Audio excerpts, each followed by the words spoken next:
Welcome back to Subculture, and of course, that was the classic Julie Andrews singing Supercalifragilisticexpialidocious from the original film.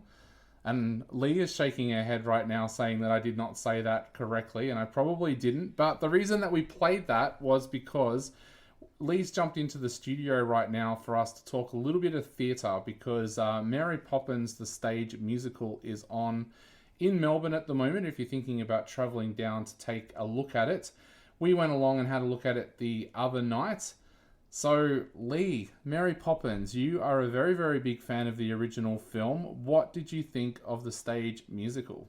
Yes, I love the stage musical. I think if you love the original movie, then you will love this production. Now, there were some extra songs in it, and of course, some extra storyline to the original that changes it a little bit, but it still has the same magical feeling.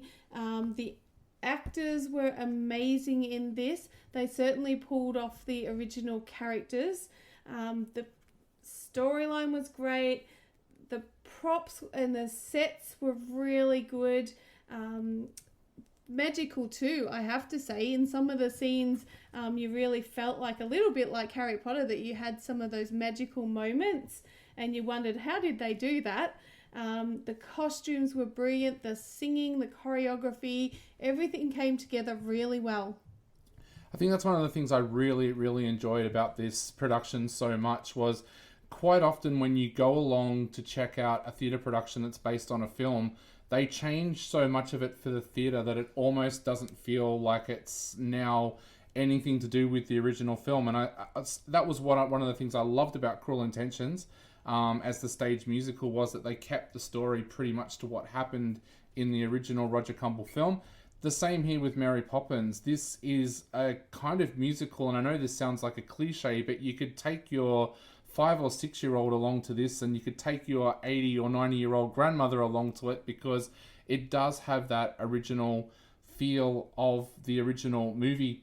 Like he said too about Harry Potter, one of my fears after watching Harry Potter and the Cursed Child was I ever going to be able to go into a theatre anymore and be wowed? Just because there is so many magical elements to Harry Potter and the Cursed Child that we've never seen before on theatre. And I was thinking, are they ever going to be able to live up to that with any other production? They do that so well here with Mary Poppins. Things happen. One of the things that I'm still trying to get my head around how they did it on stage was Mary Poppins' bag.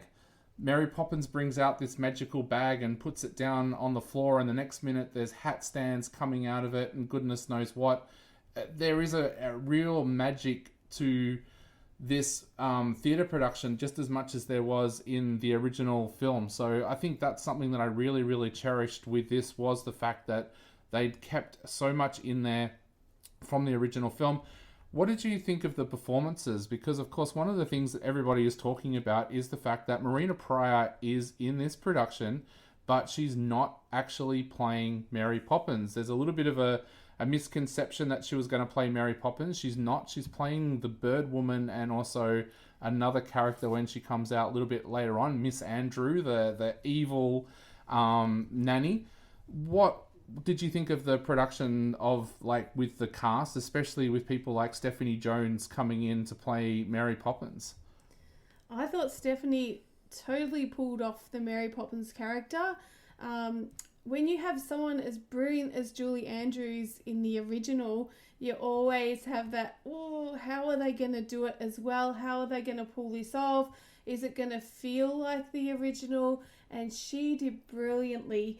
Also loved the character of Bert, played by Jack Chambers. Now, he's a great character. And again, that, oh, can they do this? Can they pull off such a vibrant, amazing character? And they really did. Now, seeing Marina Pryor, who I really love in musicals, seeing her as not the leading lady is a bit of a surprise, I think. And sometimes you're kind of hoping and feeling like she should be, not because Stephanie's not as good as Marina, I'm not saying that at all, but because Marina's so well known and so flawless in her work and so amazing in theatre, you kind of think, hey, she should be a leading lady. But to play the characters she did an absolutely amazing job. She certainly was fantastic as the Bird Woman and also as Miss Andrews. And it was actually really good seeing her play different characters to what you're probably used to seeing her play. It was really interesting because going into this production, my favourite songs from Mary Poppins growing up was always Chim Chimney and also Let's Go Fly a Kite. I thought Marina stole the show with Feed the Birds. I thought she was really amazing, and when I was walking out of the theatre, that was the song that I was actually humming. The other interesting discussion that we had on the night going in, before when we were standing in the lobby, was that you didn't actually realise that Marina Pryor was in the production until you saw the poster, and then you got all excited that Marina Pryor was in it. I was more excited about the fact that Robert Grubb was in this. Now, for people listening, I totally adore Australian movies and television shows, and Robert Grubb was one of my idols growing up in The Flying Doctors, and he plays the admiral that lives next door to the Banks family, and he also plays the chairman of the bank. And every time he came out on stage, I was trying to get a glimpse of Robert Grubb just because he was someone that I've always looked up to. But I was also very, very impressed with Jack Chambers playing Bert. When I was a kid watching Mary Poppins, I had dreams about being a theatre actor at that time, and Dick Van Dyke was just perfect in that role as far as I was concerned. I can remember dancing around as a kid singing all of the songs that Dick Van Dyke sang in the original film, and I think Jack Chambers kind of had that cheekiness but seriousness that Dick Van Dyke brought to that role as well. Bert was always kind of an interesting role, and it's a role where you ask some questions too, because Mary Poppins is supposed to be this magical being out of the world of Disney.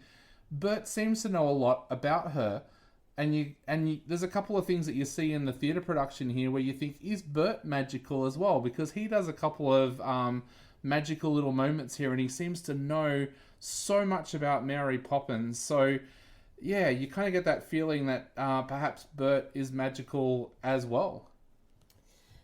The thing I love too is, as I said, while there's new songs, and I think when I looked in the program, I think there's about 10 new songs or reprises, and that added to the production.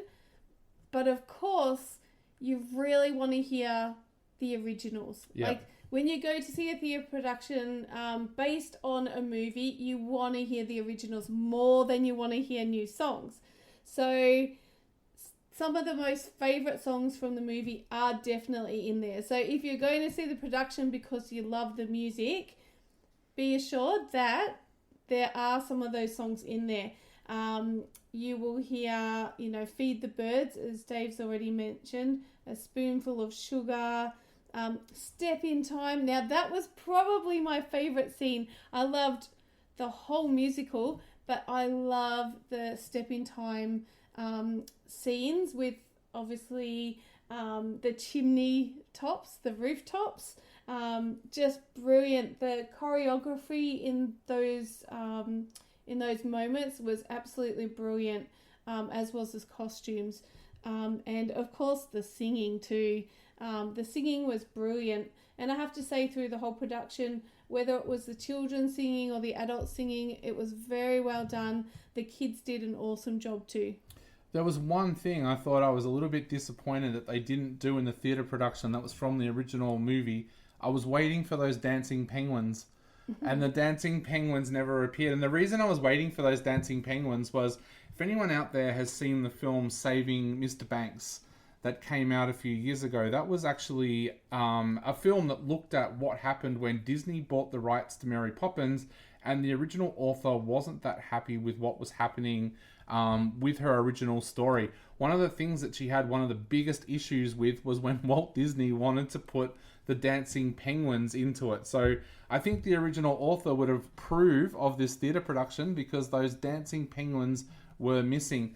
The other thing I loved about this production as well was the set designs. There was a number of different locations that we travelled to through the production. There was downstairs of the bank's home, there was the bedroom up on the roof for the chimney sequences, and the park as well. And they were all worked really, really well, and you could tell straight away where the next scene was going to be because you got used to it. Like, you're like, right, they're back in the park. And I think that was really important. And there was the bank as well. The bank looked absolutely amazing. You leaned over to me during the production and said that how good the bank looked. Tell us a little bit about how the bank looked on stage.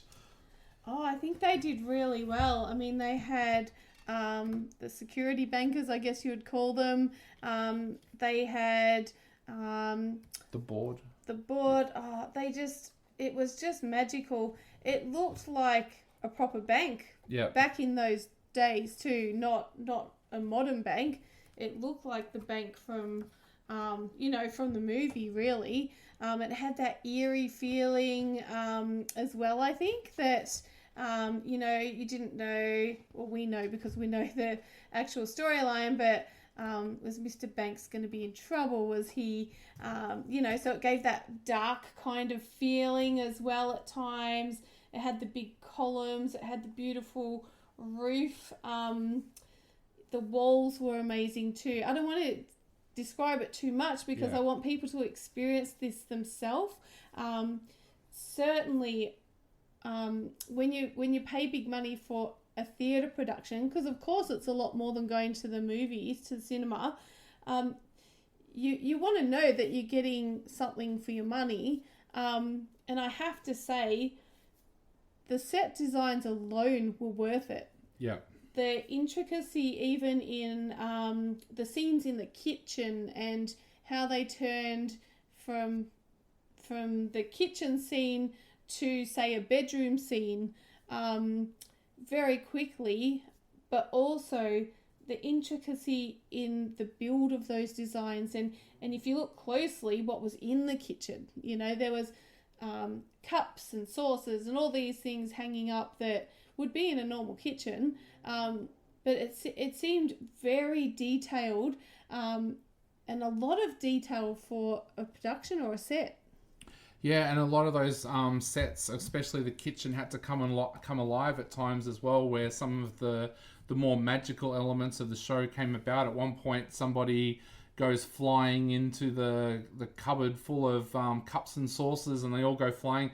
Everything on this set felt like it was there for a reason, and that worked so well. But I guess the big question, Lee, to finish off this segment is, would you go back again? Like, would you recommend this enough for people to go and see Mary Poppins? Definitely. I would love to go again if given the opportunity, and I would certainly recommend it to families. We saw the crowd's reaction to songs and different scenes, and certainly you could say that different ages were applauding and cheering and loving it. Oh yeah, people jumped up and were clapping at different times during it as well. There was a lot of people there having fun, and like I said earlier, one of the things I did notice was the people having fun ranged in age from young kids right through to elderly people. This was really one of those productions where the old cliche of you can take your grandmother and you can take your daughter along to see it fits exactly. I would highly recommend Mary Poppins if you're going to be taking a trip to Melbourne, and we know a lot of people right around Australia do take that trip to Melbourne and Sydney to see productions. So take the trip, because Mary Poppins is well worth a look. Now we're going to flash back to the movie again, and we're going to play Let's Go Fly a Kite from the original Mary Poppins movie, and you're listening to Subculture.